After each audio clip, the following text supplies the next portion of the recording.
Hello, and welcome to the first class of the first lesson in our Unity VR development course. My name is Matthew Cook, and let's begin. So, first of all, I would like to start with a course overview. So, what we're going to be learning is the Unity interface and some basic controls and different features about Unity. Eventually, we are going to get into some C# programming for Unity. Now, that's not to say we're really going to be diving into C# as a language. We're really just going to be learning as much as is necessary for programming for Unity. And then we're going to be, after we learn the programming, we're going to move into learning about the VR development toolkits. So SDKs for short. And those will allow us to add different functionalities like picking up objects and throwing them, or teleportation, or even just entering the headset without having to code all that ourselves. And then once we learn some of those skills, eventually we're going to learn some basic VR design principles. And then all of this we're going to be working under the assumption that you have zero Unity or programming experience.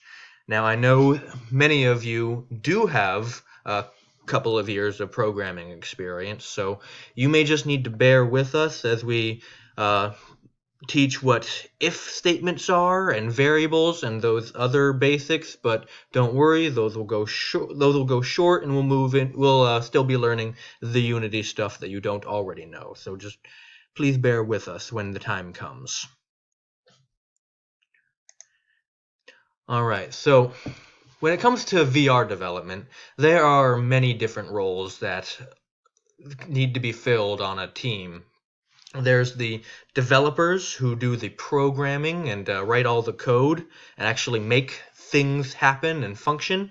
Then you have the artists, and there are many different kinds. You have character artists, environment artists, material artists, etc., who make everything look good. And you've got animators, audio experts, producers. So they're the project managers that kind of make everything come together. What we're going to be focusing on in this course, though, is the development. Now, that's not to say we're not going to touch a little bit on art and making things look nice, and we're not going to make sure that we're not going to have there be no audio. That's not going to be a silent game. We'll be touching on a little bit of the other stuff that is necessary, but we're really going to be focusing on the development. And when it comes to Unity is immensely powerful, and there are so many different things and features it has and things you can do. We're going to be barely scratching the surface. What we want to focus on is the main skills necessary for basic VR development. And a lot of the skills we're going to skip are things that would be really important for basic Unity development in general, like if you were playing on making a computer game, but they aren't necessary for VR. And so we're going to be focusing on the skills I think are important for the VR. We are going to be developing for the Oculus Quest, seeing as so many of you have that already. And so that means your computer that you develop on does not need to be special. Your computer is not going to be running VR, meaning you don't need high-end graphics cards. You can be using a Mac or a PC. It doesn't matter. Just as long as your computer can effectively run Unity, you can use whatever you want. Now, as far as expectations go, really, you're going to get out of this course what you put into it. I urge you to just practice on your own.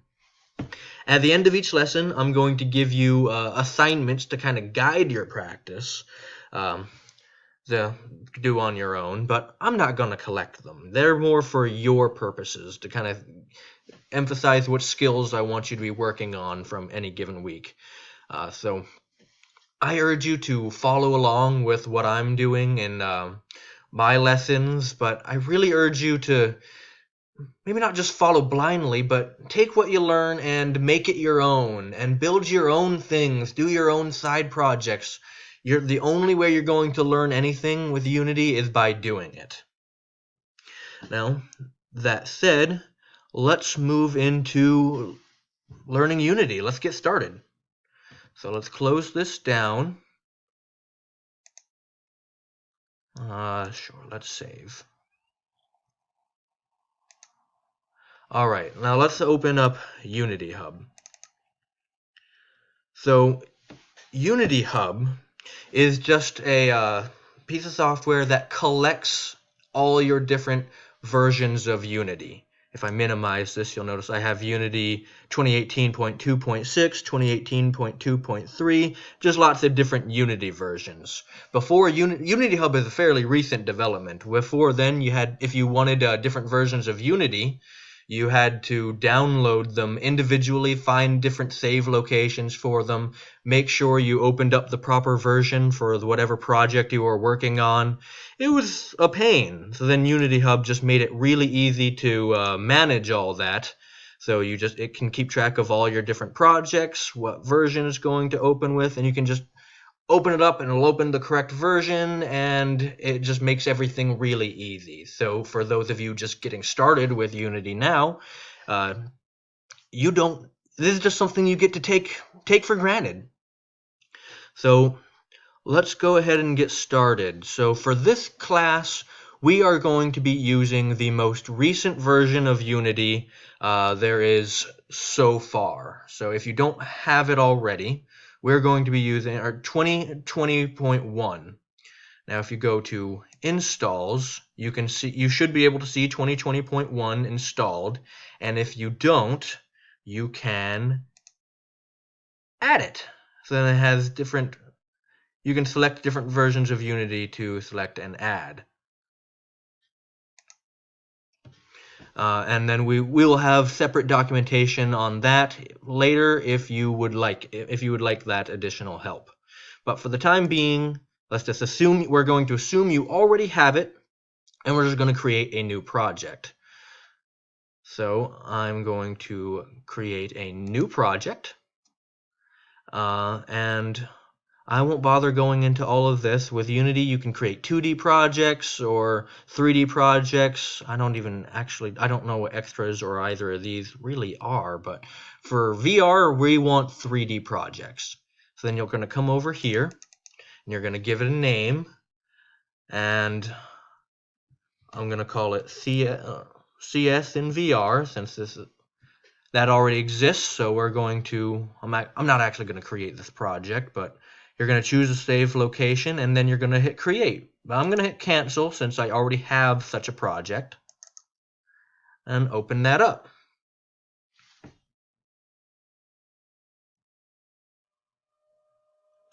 Alright, looks like Unity instance is already running with the project open. That's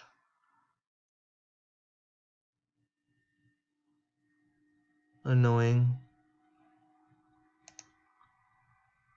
Well, that's just plain not true. Oh, here it goes, it's loading.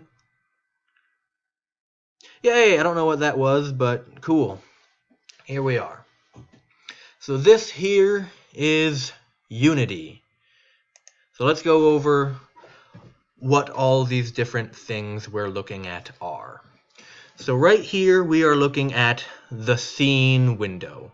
Now this is, we can look around at it. This is our world. This is our game. Now there's not much to look at right now. We've got a blank project. Over here we have the hierarchy window. This is a list of all the different objects in our game. So right now we have a light source and a camera. So here we go, we look down and there is our camera.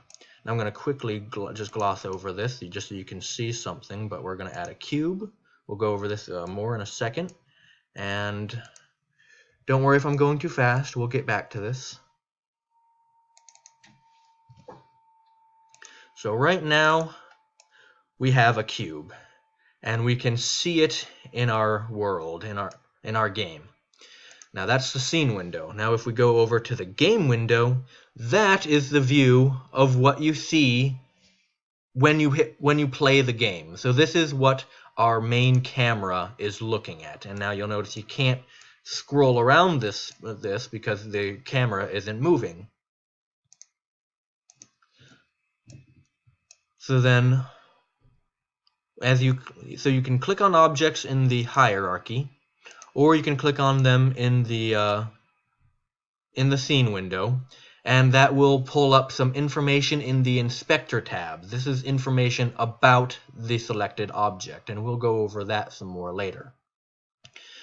Down here you have the project window, which is a save location for all your different installed packages, objects, materials, just any sort of assets of any kind for your project. And we will learn more about that just as we go. And then, so we have scene window, game window, and then we have asset store, where you can find and download assets for your games. Now, as far as manipulating objects, so we have a cube here now. Now what we want to do is, well, move it around the space. So we have our three vectors here, y, z, and x. So for each given dimension in 3D space. So with z, if we click on this tool right here, is the move tool. Then we can move objects. So if we click on Z, we can move it forward and back, left and right, and up and down. It might help if we have a ground. Actually, let's show you how to add some objects. So here in the hierarchy, you can do this in one of two ways. If you right-click in an empty spot, it'll pull up this menu, or you can click on this plus button. It'll pull up the same menu. And then we'll go down to 3D objects, and then there are a bunch of different objects we can choose from. We can choose the cube, like we have now, the spheres, capsules, cylinders. Right now we want a plane. That just gives us a ground to look at. Now it looks like our ground is above our cube, so we want to move it downward. There we go. Now, so that takes care of movement. So now, if we click on the rotate tool, we still have 3 degrees of freedom, so we can rotate it in 3 different directions. And I want to undo that, so I hit Control Z. And then if we click on the scale tool, now for scaling, we can scale things in any given dimension, or we can grab things by the middle and scale it equally in every direction. So if you just want to make it bigger or smaller, now you can do that with the rotate, or the movement tool, not the rotate. So you can grab it by any different plane, and you just can free move on your plane. So it moves it up and forward and back, so you can't get left and right. But with movement, seeing as you are in a 3D space, it can be really hard to line things up correctly. So right now, it looks like this block is in the corner, more or less in the corner of the plane. But if we change our view, we can see, oh wait, it's really not. Looking at 3D space on a 2D screen makes that tricky. So I do recommend you move things in one direction at a time and really make sure you're looking at proper views different views to make sure it's lined up properly.